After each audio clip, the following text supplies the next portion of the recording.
Hello guys, welcome to the bullish beat. आज के video में मैं आपको सिखाऊंगा कि आईपीओ आप कैसे रिव्यू कर सकते हो। जैसे फॉर एग्जांपल अभी रिसेंटली लेंसकार्ट का आईपीओ गया, उसका भी हमने एक रिव्यू छोटा सा डाला था हमारे चैनल पे, वो आप चेक कर सकते हो। यहाँ पर मैं पर्सनली यूज़ करता हूँ चित्तौड़गढ़ वेबसाइट। तो जैसे ही आप गूगल पे सिंपली चित्तौड़गढ़ लिखोगे, चित्तौड़गढ़ आईपीओ लिखोगे, तो यहाँ पर आपको एक ऐसा पेज आ जाएगा जिसमें यहाँ पर जो भी करंट मेन बोर्ड आईपीओ है वो यहाँ से आप देख सकते हो। इन केस अगर आपको किसी को एसएमई आईपीओ देखने हो तो एसएमई आईपीओ का ऑप्शन आपको यहाँ से मिल जाएगा।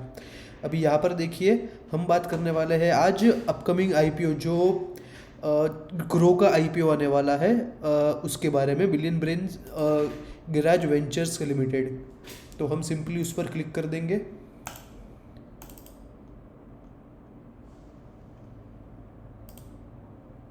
ओके, यहाँ पर आप देख सकते हो क्यों क्यों हम चित्तौड़गढ़ हमको क्यों हमको चित्तौड़गढ़ की वेबसाइट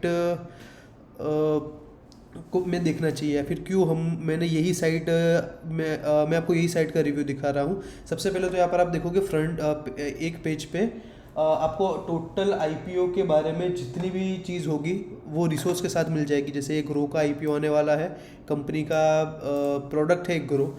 वहाँ पर उसका ओवरऑल जो आईपीओ का इश्यू है वो 6,600 करोड़ का वो टोटल इश्यू है, जिसमें से 1,000 करोड़ है वो फ्रेश इश्यू है। उसके अलावा 5,572 वो टोटल ऑफर फॉर सेल है। ऑफर फॉर सेल का मतलब है ये जो एग्जिस्टिंग प्रमोटर्स है, जो स्टार्टिंग इन्वेस्टर है, वो भी एग्जिट कर रहे हैं, अपना होल्डिंग्स थोड़ा सा कम कर रहे हैं।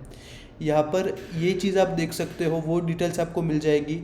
जो शेयर का क्या प्राइस बैंड है वो आपको मिल जाएगा। अगर उसको आपको टेबल व्यू में देखना हो नीचे, तो देखो यहाँ पर आईपीओ का डेट तो 4 नवंबर का ये है। यहाँ पर इश्यू का प्राइस बैंड है, एक लॉट में कितने शेयर रहने वाले, वो सारी की सारी चीज़ है। कितने का आईपीओ साइज़ है जो हमने देखा, यहाँ पर 6,600 करोड़ का आईपीओ साइज़ है। Fresh issue 1,000, offer for sale 5,572, ये सारी चीज़ आपको मिल जाएगी। Start IPO date, close IPO date यहाँ से आप देख सकते हो। Tentative allotment, refunds and listed, वो सारी की सारी चीज़ें आप यहाँ पर आप देख सकते हो। उसके अलावा यहाँ पर आप देखिए कि जो क्या लॉट में साइज़ रहेगा। तो ये बेसिकली जो भी एक रिटेल इन्वेस्टर को आईपीओ के बारे में पता होनी चाहिए, वो पहले पेज में आपको इजीली मिल जाएगी। अभी दूसरी चीज़ रहती है कि कंपनी क्या करती है, उसके बारे में अगर हमको जानना हो तो यहाँ पर ये एक चीज़ देख सकते हो कि कंपनी इनकॉर्पोरेट, कंपनी के बारे में कब से ये स्टार्ट हुई थी, क्या कर रही है, उसके बारे में आप पता कर सकते हो। क्या कंपनी का बिजनेस मॉडल है, यहाँ पर जो रीड मोर का ऑप्शन है वहाँ पर आप क्लिक करोगे तो आपको मिल जाएगा कि कंपनी का बिजनेस मॉडल क्या है, उनकी प्रोडक्ट्स एंड सर्विसेज क्या है। यहाँ से आप किसी के, ये फॉर्मेट सभी कंपनी के बारे में सेम रहता है, डिपेंड्स ऑन कंपनी। यहाँ से ये जो वर्डिक है वो चेंज होगा। तो यहाँ पर कितने क्या क्या सर्विसेज है, कंपनी में कितने एम्प्लॉय है आज की तारीख में, वो भी यहाँ पर आपको मिल जाएगा। तो ये एक चीज़ एनालिसिस करने से पहले आपको देखनी चाहिए। यहाँ पर अगर आप, सबसे मेजर चीज़ होती है कि कंपनी का परफॉर्मेंस क्या है। अगर कंपनी इतने साल से वर्किंग में है तो उनकी बैलेंस शीट कितनी है, उनका बिजनेस कितना हेल्दी है, वो यहाँ से आप पता कर पाओगे कंपनी फाइनेंशियल्स में। तो यहाँ पर पर्सनली मैं क्या देखना पसंद करता हूँ कि कंपनी का लास्ट 3 साल का जो उनका प्रॉफिट रहता है, जो उनका रेवेन्यू रहता है, उसका क्या है, उसकी क्या हालत है। तो यहाँ पर आप देखिए, कंपनी 2023 31 मार्च 2023 से हम कंपनी ने डेटा दिया है। यहाँ पर 4,708 करोड़ का उनके एसेट्स थे, जो बढ़ते बढ़ते आज की तारीख में 12,700 पर पहुँच चुके हैं। उसके अलावा टोटल इनकम कंपनी की 12,60 थी, आज के 31 मार्च 2025 में वो 4,000 हो चुकी है। और जून क्वार्टर में उन्होंने ऑलरेडी 950 करोड़ क्रॉस कर लिया है। Profit after tax year on year अगर आप देखोगे तो एक समय पे 450 करोड़ थे, आज ऑलमोस्ट 4 टाइम्स इसके हो चुके हैं, मोर देन 4 टाइम्स हो चुके हैं। तो ये एक साइन है हेल्दी बिजनेस का। तो यहाँ से आप बेसिक रिव्यू ले सकते हो।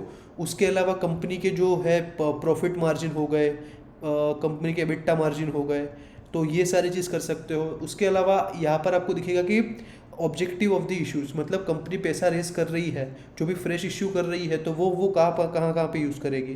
तो यहाँ पर लिखा है capital expenditure to cloud infrastructure, वो जो अपनी ऑनलाइन सर्विस है, जो डिस्काउंट ब्रोकर है, उनके जो भी सर्वर्स है वो इम्प्रूव करने में वो पैसा लगाने वाली है, approximately 152 crore rupees. Brand building and performance marketing, मतलब मार्केट करने में 225 करोड़ वो लगाने वाली है। इन्वेस्टमेंट जो NBFCs है, उनको भी NBFCs का लाइसेंस मिला है, तो 200 करोड़ वो वहाँ पे लगाएगी।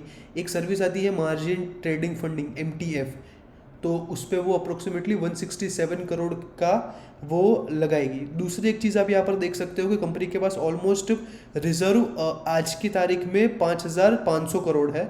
यहाँ पर फ्रेश इशू के थ्रू और 1,000 करोड़ उनमें ऐड होंगे।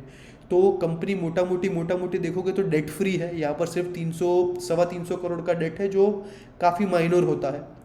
और उसके सामने ऑलमोस्ट कंपनी के पास आफ्टर IPO 6,000 करोड़, 6,500 करोड़ का रिजर्व आ जाएगा। तो कंपनी बोल सकते हो कि बैलेंस शीट वाइज हेल्दी है। तो ये कुछ पॉइंटर्स आप देख के किसी भी IPO में आप अपना डिसीजन बना सकते हो कि हमको ये IPO में अप्लाई करना चाहिए, नहीं करना चाहिए।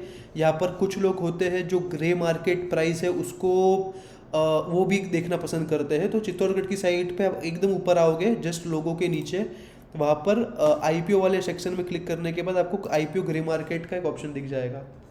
वहाँ पर अगर आप थोड़ा सा स्क्रॉल करोगे तो जो भी एग्जिस्टिंग IPOs हैं उनकी करंट ग्रे मार्केट प्राइस है वो आपको दिख जाएगी। जैसे यहाँ पर ग्रो के केस में वो 14% आज की डेट में दिखा रहा है, लेकिन ये स्टैट्यूटरी नहीं रहता, ये फ्लक्चुएट होता रहता है। तो आप इस पर डिपेंडेंट नहीं रह सकते। मतलब हो सकता है कि IPO के डे क्लोजिंग के टाइम ये आप पर 14% ना हो, बढ़ सकता है, घट भी सकता है। तो रादर देन कि आप अपने रिसर्च पे ज़्यादा भरोसा रखोगे तो वो आप उसमें आप ज़्यादा प्रॉफिटेबल हो सकते हो। तो यही कुछ चीज़ थी जो मुझे आपको बतानी थी। ऐसा करके आप कोई भी IPO को विदिन 15 मिनट रिव्यू कर सकते हो और उसमें पैसा लगाना है कि नहीं लगाना है उसका बेसिक अंडरस्टैंडिंग ले सकते हो। लेकिन फिर भी अगर आपको इसमें डिटेल में जाना हो तो मैं आपको एडवाइस करूंगा कि कोई भी आपके जो फाइनेंशियल एडवाइज़र हो उनसे आप कंसल्ट कीजिए कोई भी पैसा लगाने से पहले मार्केट में, क्योंकि ये market particularly in startup company जो रहती है उसमें वैल्यूएशन का एक फियर रहता है, उसमें एक आफ्टर IPO करेक्शन भी एक्सपेक्टेड रहता है। तो आप अपने फाइनेंशियल एडवाइजर से कंसल्ट कीजिएगा, लेकिन यहाँ से आप बेसिक अंडरस्टैंडिंग ले सकते हो किसी भी IPO को अप्लाई करने के लिए। ओके, तो आप प्लीज़, आपके अगर कुछ भी क्वेरीज हो, कन्फ्यूजन हो, तो आप मुझे कमेंट सेक्शन में बता सकते हो। अगर IPO रिलेटेड या फिर किसी भी स्टॉक रिलेटेड या फिर किसी भी सेक्टर रिलेटेड आपको कुछ जानना हो तो भी आप कमेंट में लिख सकते हो। मैं डेफिनेटली उसको देखूंगा और आपके सिमिलर रिलेटेड एक वीडियो बना दूंगा। Thank you.